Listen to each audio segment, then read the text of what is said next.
Hey Internet, I'm simonsquibb, your host at the Good Luck Club podcast. Our mission is to help anybody out there that's thinking of starting a business do just that. Equally, if you've started a business and are struggling, maybe you need a little bit of inspiration and knowledge. And we hope by interviewing some of the world's most successful entrepreneurs and change makers that you'll get the knowledge you need to become the person you want and turn your business into that dream company. I personally have started 17 companies from scratch and have invested in over 65 startups. I left school at 15 with near zero education and was able to retire at 40. When I sat down and analysed how I did it, I discovered a secret. It was all luck. So in each episode, I'm here to tell you, in my opinion, no matter what you're building, shipping or thinking, without luck, it ain't gonna work. Each week, I will discuss with my guests this theory and test it and see if luck is a skill as I feel it is and if it's possible to pass it on to the next generation of entrepreneurs. I hope you enjoy our episode this week.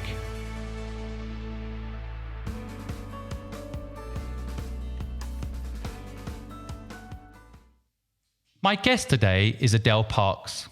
Adele has been described as one of the UK's most popular fictional authors. She has now written 20 books. Her first book was published in the year 2000, and she shows no signs of slowing down.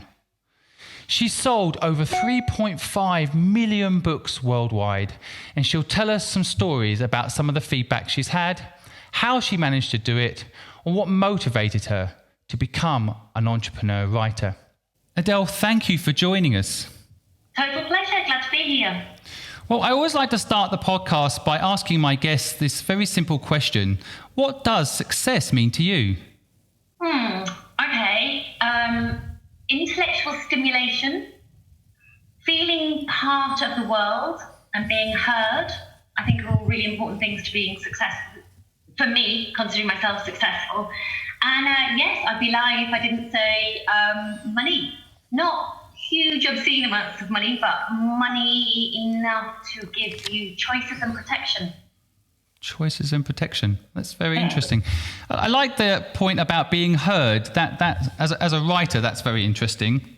Has that always been there? It is, because so many books are published all the time. You know, it's a very, very crowded market. And so if you happen to be lucky enough to be the one person there or one of the people that breaks through and gets heard, and I'm now in a position where people will write to me and literally if you pull out paragraphs and say, oh, I printed that out, it's on my fridge, or I have that on my dressing table, it's something I live by. You think, gosh, my words have literally resonated for that, you know, quite often for years and years, because it might be an old book that come across. And I think being heard in that way is super important to me. Does being heard mean feedback? Do you mean people, or how do you translate it? No, not necessarily. Sometimes I don't even like feedback. I think it's not. So for a writer, it's very easy to know if you're heard or not, because we know how many books we sell, we know how many library loans we've got. So we have an idea of how many people we're actually speaking to. I suppose feedback means that the people I've touched, that's the people who have heard me. I suppose there are two different levels there. But obviously, you know, I've sold 3.5 million copies in the UK. I haven't had 3.5 million people write to me to tell me something I said was profound and interesting to them.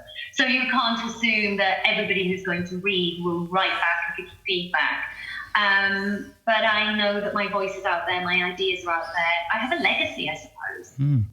Oh, you should be very proud. I'm actually doing this podcast in a similar way to be heard. And I actually find that even if I get one or two people that have listened to a podcast from an insight from a guest like yourself and got benefit from it, it makes it all worth it. So, it really does. Yeah, totally. I get your point as well about the commercialization side. I think in publishing, it feels to me like it's actually very hard to make money in publishing. Is that true?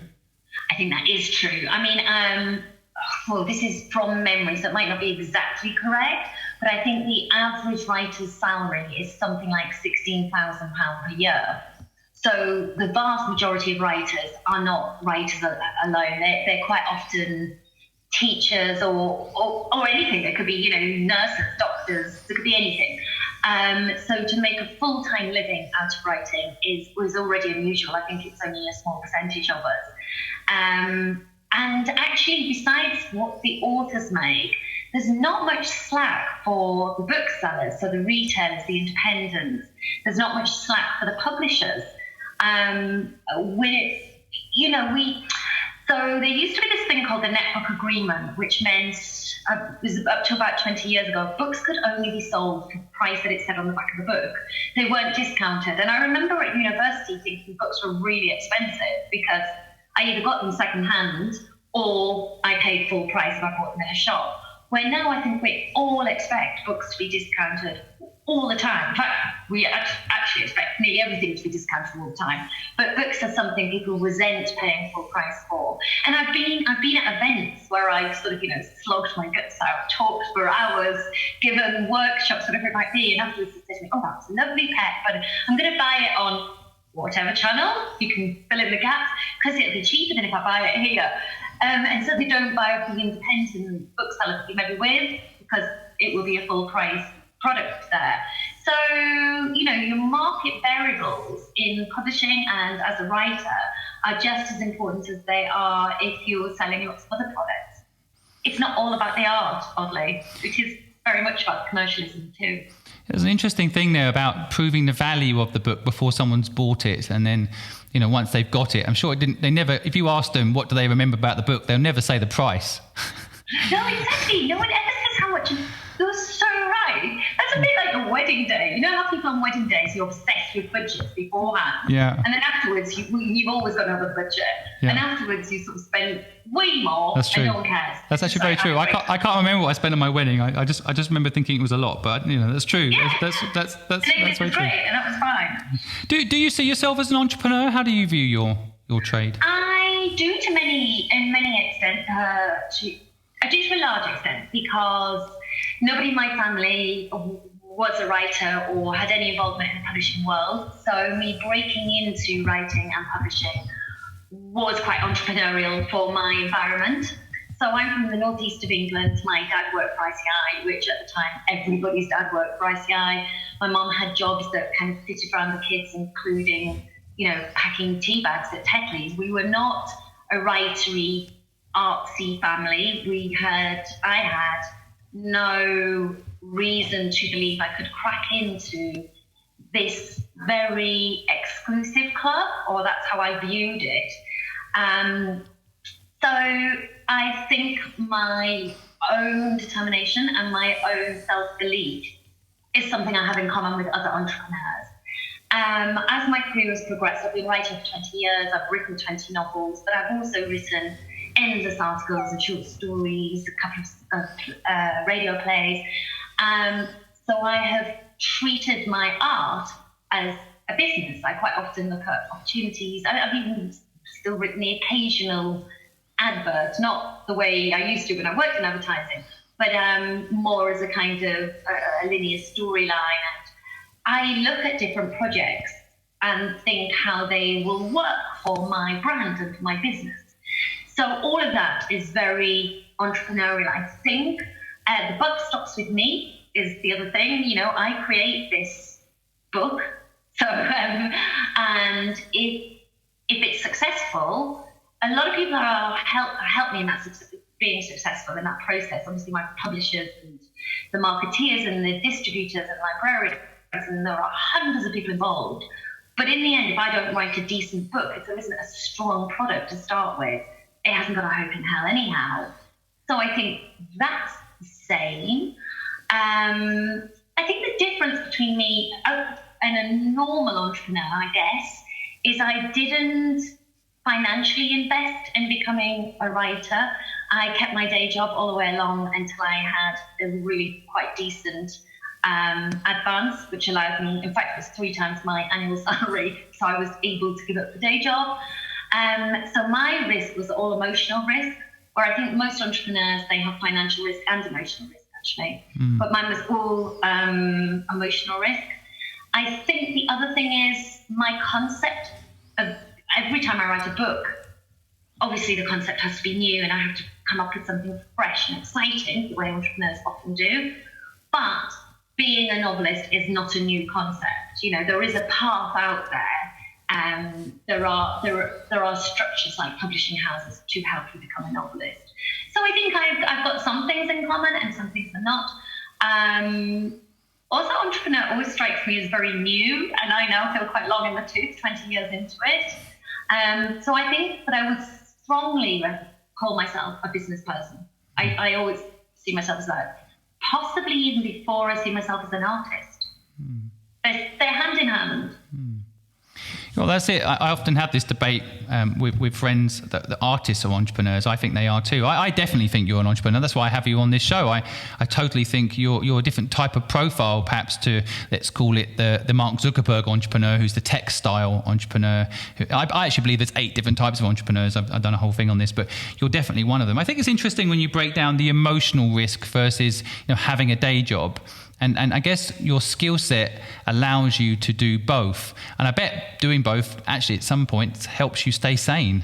There's kind of a balancing act there.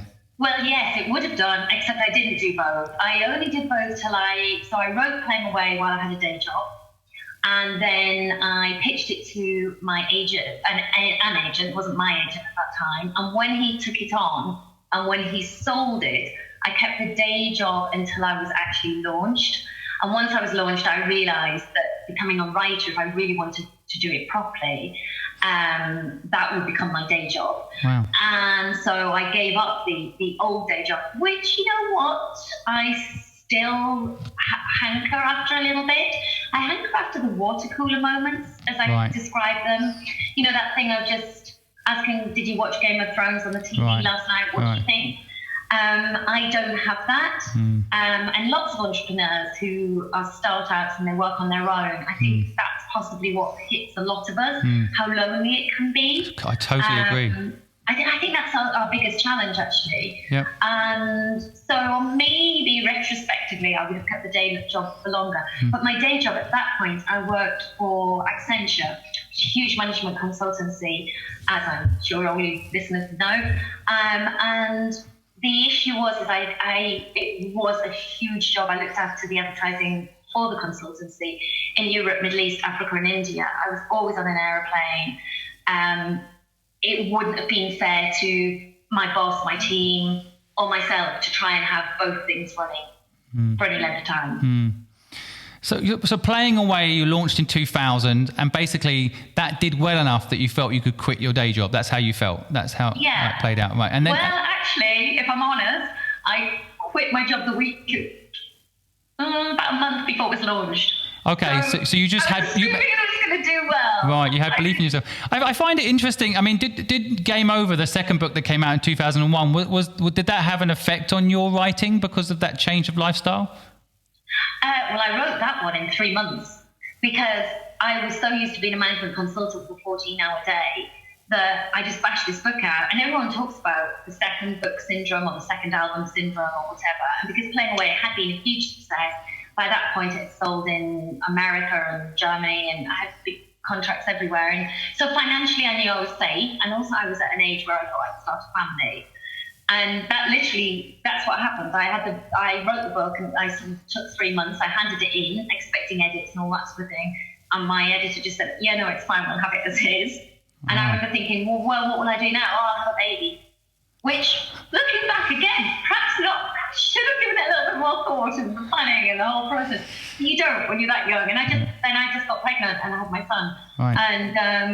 And so it all kind of worked out rather dreamily, actually. That all worked out nicely. Because I was thinking about this literally the other day. I was reading a book about a woman who was struggling with her maternity leave, struggling with giving up a big job to go on maternity leave, really wanted to be with her baby, but missed the big job. And I thought, okay, I had my challenges having my son and my big job, but I've never had to give anything up. I've always had, to some extent, a balance or a juggling act. It might not be a balance, which is a juggling act, but I had both things, which I think is one of my extremely lucky things about my career. Yeah, having both. I mean, I don't hear that very often. I mean, I've got a 2.5-year-old, so I literally had to somewhat stop being an entrepreneur so I could spend time with him. Even now doing this podcast, because we're all locked down, working from home, he's in his bedroom right now with his mother. I can hear him saying, "Daddy, come and play." You know, like getting that balance is so hard. And when I look at your history, you know, you basically produced a successful book every year since 2000. You know, and I read on your website you work 9 till 5 now. You have a very strong discipline. But how have you managed to balance that all out?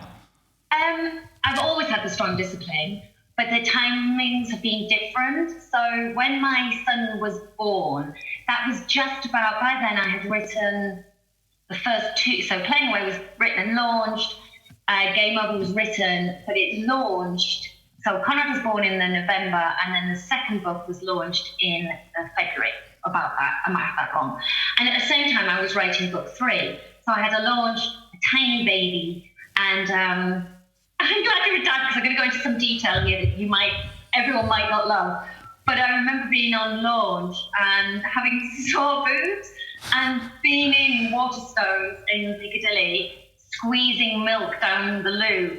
Oh, gosh. Thinking, this is the worst. I should be either at home feeding my baby, or at least have thought on to keep this milk, because it's so hard to get baby milk. Right. And what am I doing? Why am I pushing myself this hard? And actually, I only have one child, and I know that a lot of other authors who have been extremely successful, but they haven't managed to produce 1 book a year and have 2 or 3 children. I don't think it is that easy. But with one, all I've ever done is work around him. So every time he fell asleep, I worked. When he was little, I got a nanny share and 3 days a week.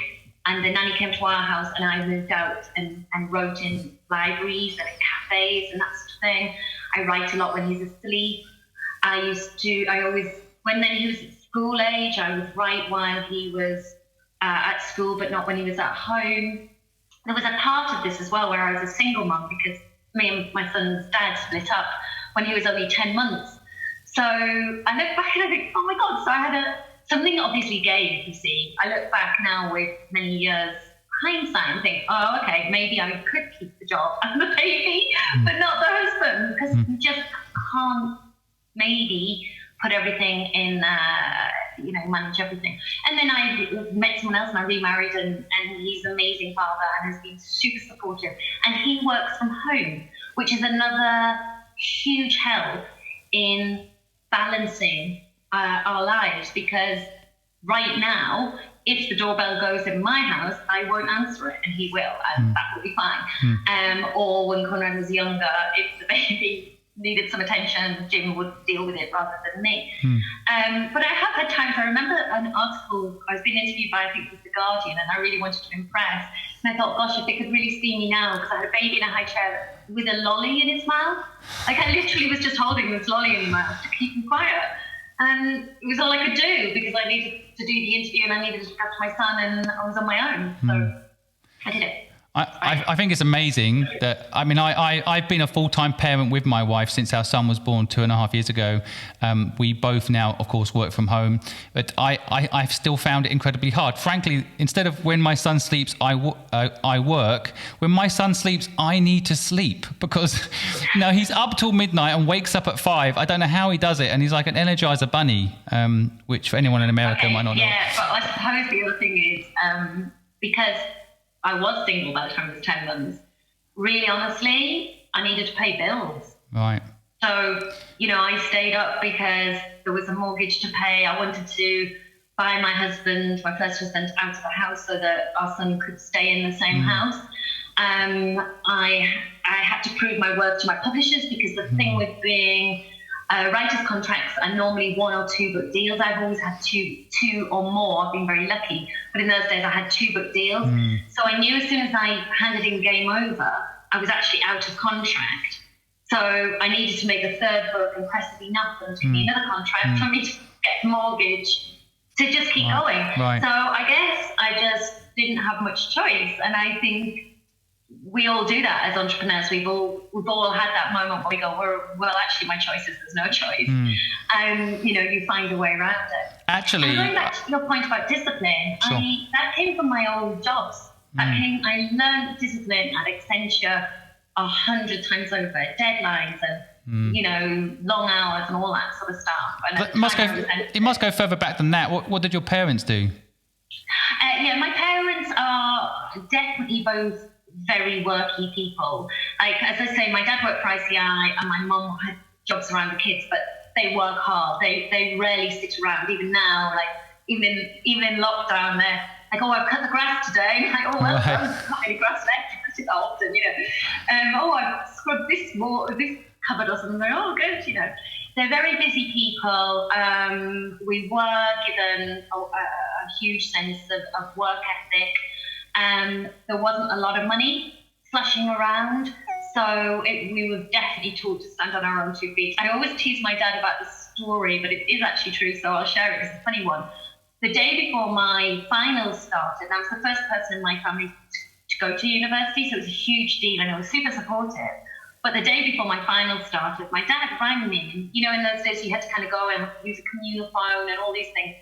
And I got to the phone and I was thinking, "Oh, how nice, he's ringing me to say good luck." And he said, "Oh, Pat, I'm just ringing to say it doesn't really matter how the exams go over the next month." I'm like, "Oh, Dad, thanks." He went, "Not another brass farthing. Like, not giving you another penny. So it doesn't matter, it's up to you, but you're on your own." Right.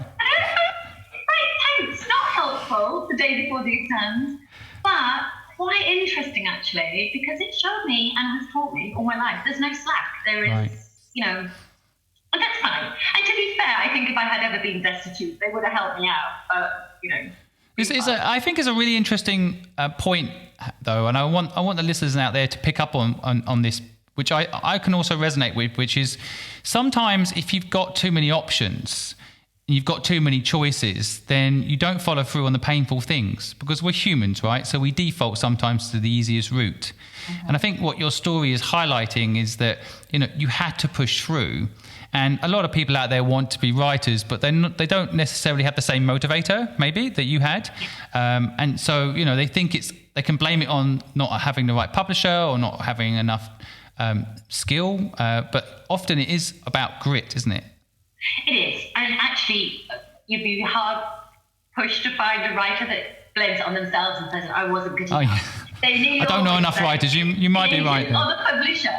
But in fact, a couple of things. I am very harsh on myself. I edit all the time. I'm possibly my harshest critic. I couldn't not write. So even when I had my other jobs, I was always writing all the time. And the big leap for me, I think, was in my 20s, we had, very sadly, a number of deaths in our family. And some of them you might think were expected because they were older people, but some of them were genuinely shocking. And they were people younger than I was at the time. And I'm friends and close family, if I'm honest, but a number. And one was a suicide and one was a murder. So these were very, very shocking and difficult things to deal with in my 20s. And I always used writing as a way of processing everything and escaping. Because actually, Playing Away is a romantic comedy. It's literally, often debut books are very close to the knuckle and very similar to your own experiences. And mine absolutely wasn't. I wrote it as an escape mechanism from the very difficult things I was going through. And that's how I've always used reading and writing. So yes, I have had to push through, and yet I've always felt I was also being pulled through, because there's something in me that just wants to get to the other side. I do love what I do. How do you parent today? I mean, just going on your own experience there, where like you say, no slack, and I think it's good training for entrepreneurs not to. How do you do it today? My son is now 19, so he's just had two terms at university and then had to come home. You can imagine, I can't think of anything worse really than having all that freedom, and then suddenly coming home. So he's come home, and I'm very you're 19, it's up to you, you're a man, sort it out. So if you want to do your dial-in lessons, we'll be dialing now, will it? I suddenly time traveled. If you want to, there's still a dial-in concept, your lessons, that's up to you. And if you don't, I am not going to stand over you and make you do it. I think we live in Surrey, which is known for being quite, I hope I'm not offending everyone in Surrey, I probably am, but it's quite a pushy parent area. And I think I was seen as relatively relaxed, and yet I thought, oh my gosh, my child had no childhood in comparison to my childhood, which was basically messing around in muddy puddles and playing on my bike. And I had a great childhood for that. I wasn't really pushed at all. I came from within. Where, interestingly, with my son, he self-motivates spasmodically and suits himself, and I realised that he's his own being, and all my great lessons are literally the most boring things he's ever heard because I'm his mother. Right. And so I kind of lead into it, and you know what, he's a joy, and he does really well, and he has all the right values as far as I'm concerned. He's kind, he's funny, and he's hardworking. So I think he'd be okay, irrespective of kind of academic achievement. And sometimes that really works out for him, and sometimes it doesn't. And I think that's okay. So when he was doing his exams, you didn't text him, probably more appropriate, and say, good luck, doesn't matter if you fail or not, but if you do, it's all your own problem. You didn't send that text? No, because I think that might be a slightly different thing for him.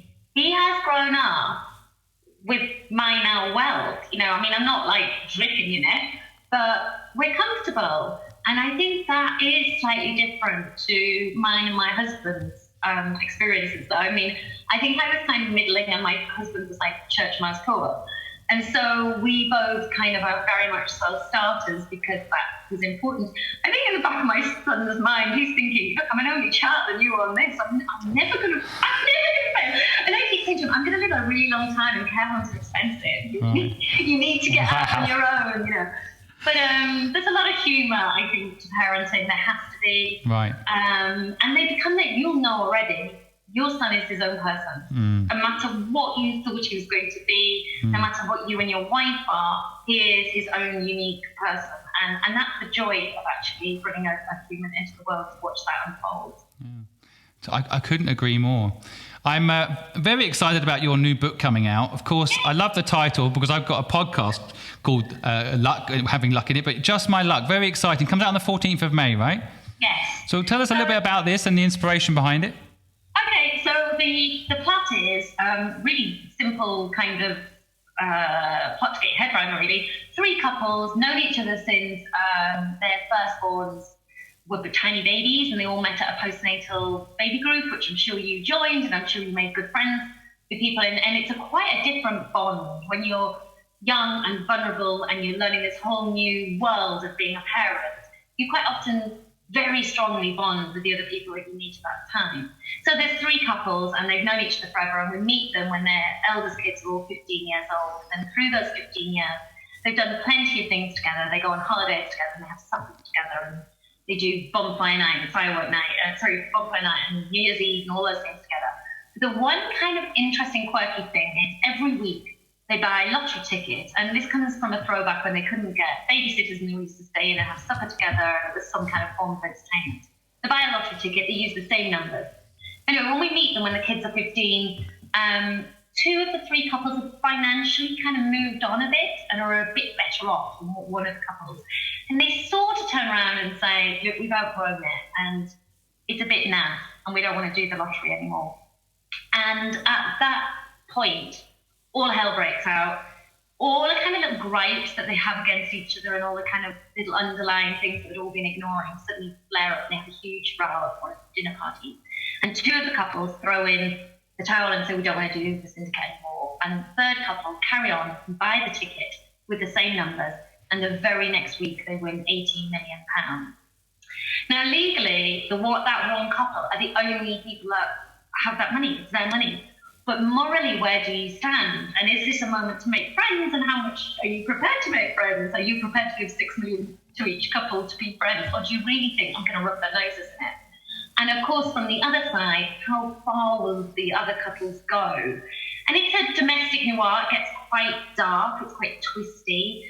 They're pretty, the 2 couples that have been left out and financially left out in the cold become quite brutal. It questions what can money buy, and what should it buy, and what should it definitely not buy. So I think it's quite a lot of fun, as well as having this dark side. I think a lot of people are going to wonder what they would do with 18 million when they read it. And then see it unfold, and I wonder if they ever want to win 18 million anyhow. Because winning it is very different to earning it, and people's reactions to winners is very different. And the whole concept came out of a 50th birthday party. A friend of mine, big reunion, saw an old mate of mine that I'm huge respect for, like him a lot. And they said, "What are you doing now?" And he said, "Oh, I'm the financial director at Camelot, and I'm the guy who signs the checks and hands them over, those huge, big checks." And he said, it's really, and he started telling me some stories, which I always do. And he told me this story that if somebody wins massively, one of the very good things about the lottery is they protect you and give you guidance about sort of maybe where you want to live or how you should treat your friends, or do you want to go public with this? But they also suggest or offer, do you want security for your children? And he just dropped that into conversation, and I was like, sorry, so you've just been handed this check for like 18 million, imagine. And then in the moment of euphoria, you're kind of reminded your kids are now under a new threat that you've never ever imagined. And I thought in there was a domestic noir that could, a psychological thriller that could get quite exciting.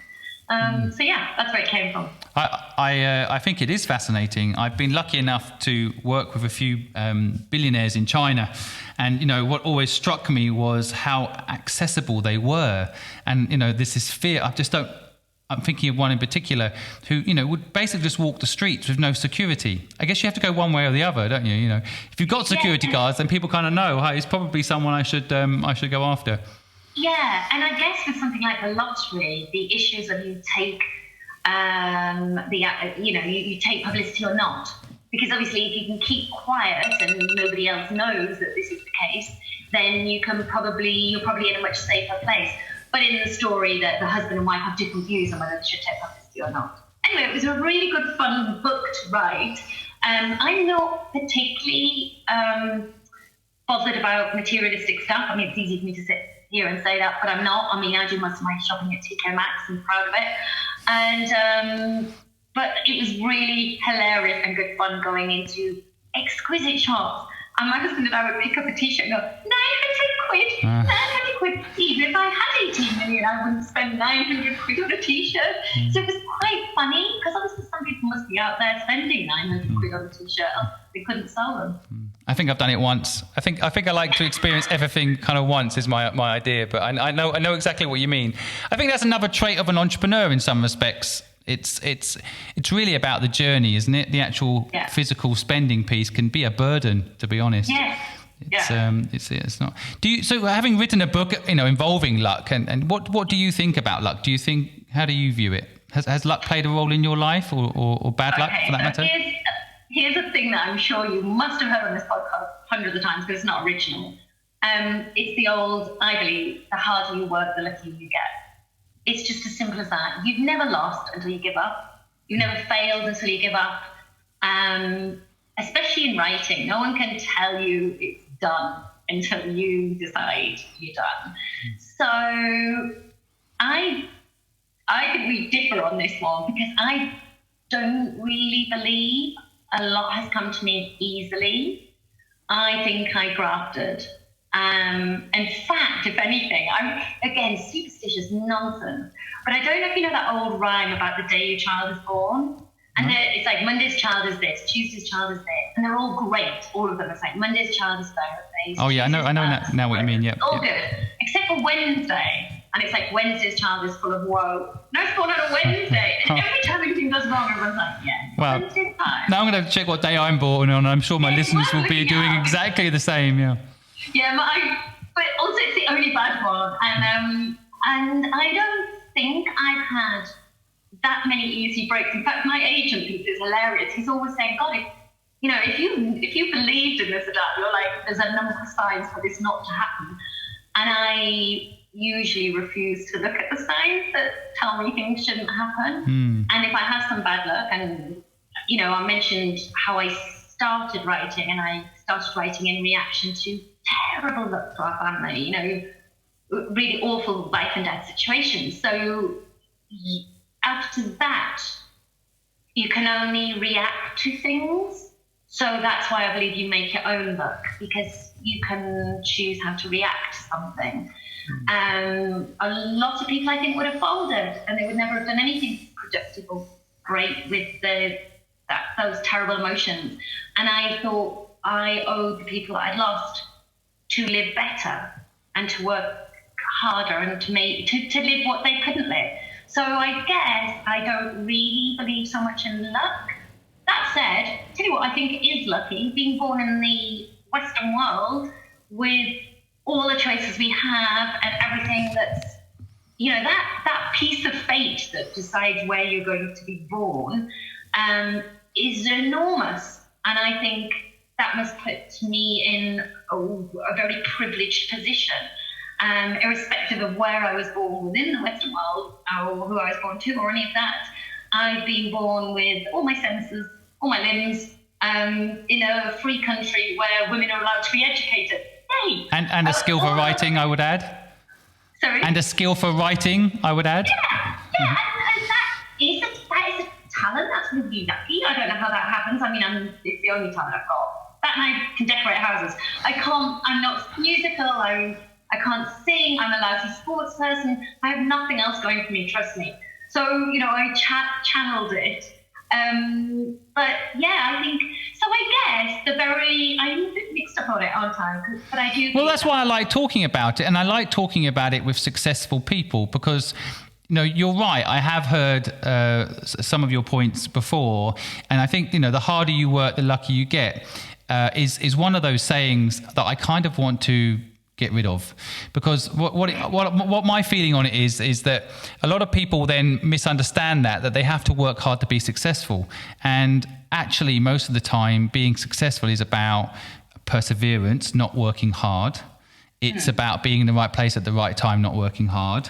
And in fact, there are cases I've seen where, let's take someone that's, a builder. The harder he works, he might, more injuries he might have, or the harder work, the sicker people get. That's a really good point, because I think the harder you work, the luckier you get is true. But I think there's a lot of people that work really, really, really hard and still not lucky. Right. It's just, things don't break for them. That's exactly right. That's a good point, yes. Yeah. So I think for me, I remember talking to Giovanna Fletcher, and she was really heavily pregnant with her second baby at the time. She's a friend of mine. And I said to her, why did you say yes to this? We were both on a panel. I was like, she said, I say yes to everything. Just say yes. Wow. So some of them are rubbish and some of them are good, but you never know where they lead. And I thought, I'm much more picky than that. And then I thought, maybe I'll try her way for a year. So I gave it a go. For a year, I just said yes, and I went to some really drossy, rubbish events that I probably would have avoided. And I also went to some things that led to other things that I wasn't expecting, that I might have ruled out. So I think that's what I mean by hard you work. And obviously, if you don't finish your book, you're not going to get lucky. You've got to finish your book, and that's quite hard work. And then, as soon as you finish, I quite often start the next one the same day as I finish one, which is insane. I understand that is insane, but as I also point out, I like doing it. So. No, I think there's so many people probably listening right now that love the idea of writing a book and being successful, selling 3.5 million copies as you have done, and achieving what you have achieved. And, I hate the idea of just saying, well, you just need to get lucky, but the harder you work, the luckier you get. I kind of feel like there's something else there. And you've touched on it just then, which is, why are some people lucky and some people aren't? It can't just be talent. Because there's a lot of talented writers, aren't there, that aren't noticed, that don't make it a lot. I don't think there's one answer to it, because I think there is a level of luck involved and at the right place at the right time. And I've seen other writers that I think maybe not even that good, and then they go stratosphere. I think, how did that happen then? Right. What did they do? And it might have been, well, they came out and it was a heat wave and everybody bought from. Wanted to take the book to the park, or I've had launches that have been snowed off, and you think, right, well, I can't get around to launch, I can't do anything, but it's more about that sort of, if something knocks you back, keeping going and not taking that as the final answer. I think it's possibly that's where the luck is, because if you present yourself 1,000 times the law of nature, the odds are you're going to get a lucky break. If you present yourself 5 times, you might not get that lucky break. So I think that's when the hard work comes in, because actually on the 999th time, you might think, sod it, I'm tired, I'm done. But if you don't and you keep going, then you might find that's the day you get lucky. Yeah. And also, I don't think it's really just about my talent. A lot of it's about the talent of the people I'm surrounded by. I think I've been very lucky in my personal life. I think meeting Jim, somebody who is prepared to support me, which very sexist as it sounds, isn't always the case that men want to support women in their careers. It is an inversion to an extent. It shouldn't be, but it still is. And he has literally no problem going, yep, we'll do that. That's how it's going to work. And he also has a sort of skill set that very much gives mine a bit more oomph. So he will work out technically a lot of things that I have the vision for. He will sort of go, you know how we should approach that. So I think that's part of it for me. I wouldn't like to say I've done it all on my own graft without any luck. And I wouldn't like to say it's all down to luck, because I think I would be misleading people that are going to have quite a hard slog. If any entrepreneur is going to have a hard slog. I think that's why I love the premise of your book as well, because I think there's another element to add, which is sometimes you can get lucky and win the lottery, and that might not be lucky. You might think it is. And equally, I think bad luck, similar. You think you've had bad luck, like you're saying about your parents, and when you were younger, I'm sure you're like, why can't I just have parents that buy me a car and buy me a house? And, but later in life, when you've built all these things for yourself, there is so much more, such a bigger sense of achievement. Yes. And also, in fairness, the area I came from, nobody had a car, or I certainly didn't feel as I was losing out. And I knew I had, there's another thing. I know I had very supportive parents. My father is a father of 2 girls. My mum just adored us and thought everything we did, like if we scratched our head, she'd go, that's brilliant. It's clearly not. It's just a person scratching their head. So she was a little bit like, we couldn't go wrong. Whereas my dad was a bit stricter, and he would sort of say, well, what are you trying to achieve? And what are you going to do with that? And, oh, you're quitting now, are you? That was a big thing in our house. Oh, you're quitting now. So you kind of felt galvanized, like, no, I'm not quitting. I see the challenge there. And actually, he always said, you can do anything, you can achieve anything. He was an engineer, and he used to say to me, oh, why don't you be an engineer? He was not one of those dads that thought those kind of girl things and boy things. He was, is very supportive still. So I think between them, I had this mum who was absolutely devoted and sort of said, oh, you can do anything because you're you, which she would have said if I literally could do nothing. And there was my dad sort of going, well, you can do anything if you try. So I had this very good kind of combo, I think. Do you think there was a big break in business for you in the publishing world? Oh, I think, so I approached, this is piece of luck in a way. So I approached this agent, Johnny Gala, who I had found literally through this big book called The Artist's Handbook. And it comes out annually. I write an artist's handbook, it's a list of all the agents, etc. And I was literally going through it and thinking, oh, that's kind of in my genre, that might be quite interesting. Oh, that's a big agency, that might be quite interesting. But very much with the business head on, kind of filtering it. And at the same time, a friend of mine read an article about this chap, Johnny Gala, and sent me the article saying he looks like he could be your friend. By which she meant he didn't look scary, which if you're not in publishing, you think it's a feminist situation, you think, oh, it's scary. And he just seemed nice. Just seemed as though, on his picture, she was like, try it. And I went back and looked at my list and I thought, oh, Curtis Brown, which is his agency, where he's from, is on my list. Okay, I'll try him first. And then we clicked and we worked really well together. And he now is the CEO of his agency. And at that time, he was like fresh, young, rooting for an agent. So we've kind of grown up together. I think finding Johnny was a bit of luck, actually. I'm not sure any other agent would have placed me he's very respected. And so I kind of got the halo effect from his achievements as well as him getting the halo effect of my achievements. And we buoyed each other up over the last 20 years.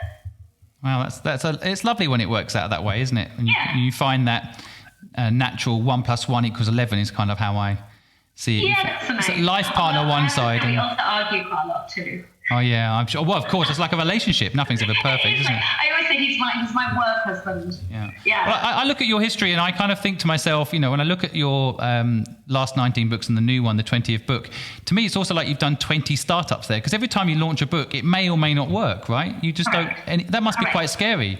Terrifying.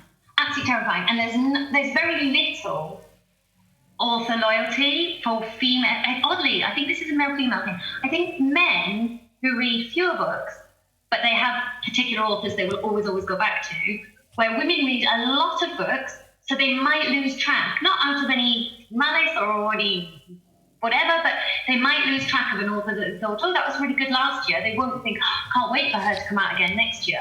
Some do, but only a small percentage. So each time you're kind of representing yourself, reminding people of who you are and what you've got to say. And also I've written in different genres. I've taken risks. I've gone from romantic comedy to historical to psychological thrillers. So I'm asking my readers who might be very wedded to romantic comedies. I have to say to them, come with me, try this genre.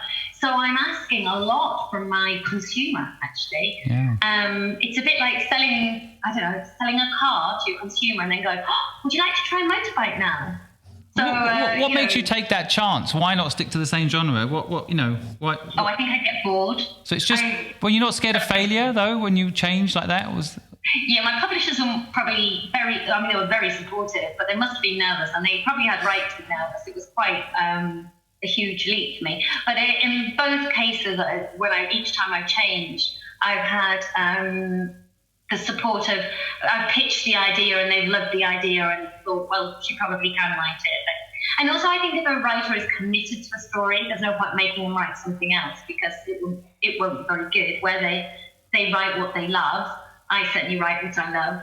So me changing genres has happened. It seems to have worked. I at the moment happen to be on trend because psychological thrillers are a thing right now. But when I went into historical, everyone was like, why are you doing that? That's just not the thing at the moment. But I had some stories I wanted to write about World War I, and I did, and they sold. And I've been very lucky. All of my books have been bestsellers. And, again, you see I use the word, I've been very lucky. I've been very fortunate that it's all worked out well. So, yeah. Oh, fascinating. Well, I'm getting loads of questions from people too, so I kind of feel like I'm going to lose you soon. I want to maybe wrap up. So I'll wrap up with one question I want to ask, and then maybe a couple of questions from listeners. But so if you went back to your younger self and gave some advice, what would it be? And then finally, if your life is a book, what chapter are you currently on? Okay, they're quite quick ones, very easy. I would tell my younger self to work just as hard, which is interesting because I sometimes say to my son, oh, don't work so hard, you don't want to end up like a workaholic like your mother. But truthfully, it worked out for me, and I don't want him to be a workaholic because I feel I've taken that bullet for my family and he can have a bit of an easier time. I would perhaps tell myself to worry less because it all works out, but maybe it wouldn't work out if I didn't have concerns. So I think, because I'm very happy where I am, I would have to tell my younger self to just carry on and be who she is. I would probably tell her to exercise more. She was really lazy. She's really lazy. And I'm not lazy now, so, I would tell her to get the benefits earlier. And I think if I was a book, I'm halfway. I'm halfway. There's still a lot I want to achieve. I don't know if I'll write 20 more books. I might. In fact, the reason I have to leave you, because this is amazing to talk to you, but the reason I have to leave you is the next call is about a film deal. That would be nice. That hasn't happened yet, but one day it might, and the next call is about that. I would like to try and put something on at a theatre. I think there's a lot more I can do yet, and I'm excited about. I'm going to have to do it faster, though, aren't I? Because obviously I'm already 50, so I'm unlikely to get till I'm 100. Well, I've got so many questions from listeners, so maybe we can also come back to you another time and get some of these answers. I'll post them. I think people are just fascinated by your story, but some people have got the obvious question: if I wanted to write a book, what steps do you suggest to get it out there into the world? Okay, for a novel you need an agent. Agents are basically the gatekeepers to the publishing house. That book I mentioned, The Writer's Novelist Handbook, is still an annual book. You can obviously do it online as well. That gives you all the information on how to structure a proposal. Also on my website, if you go to contact me, there's this little section where there are 10 tips on how to get your book done and then what to do with it, because it is a very frequently asked question and it's a sensible one. You can also self-publish nowadays. It's a very crowded market and it's hard to push through, but the people that do and do it really well love it, get huge autonomy, and quite often make a lot of money. So there are two main options.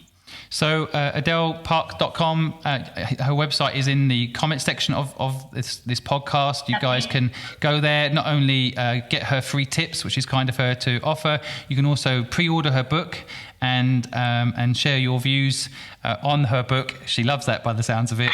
Good or bad, email her anytime and share. Indeed, I'm on all the things like Instagram and Facebook and Twitter, and it's only me. I don't have a PA. Anybody who emails me or contacts me, I'm the person who answers. I might not answer straight away because it depends on workload, but I will take time to answer anybody with any questions that they're desperate to talk to me about. Well, I am so grateful that you've given your time to my entrepreneurial community and shared your insight and story. I absolutely love it. I am definitely buying the book. In fact, I might buy 2. And thank you so much for your time. Thank you. I know how busy you are as well with the launch of the new book. So you're giving us time like this. So kind of you. I've loved talking to you. Pleasure. Likewise. I love your questions. Great questions. Oh, thank you so much. It's been a real honour to talk to you, and I'll look forward to catching up with you again.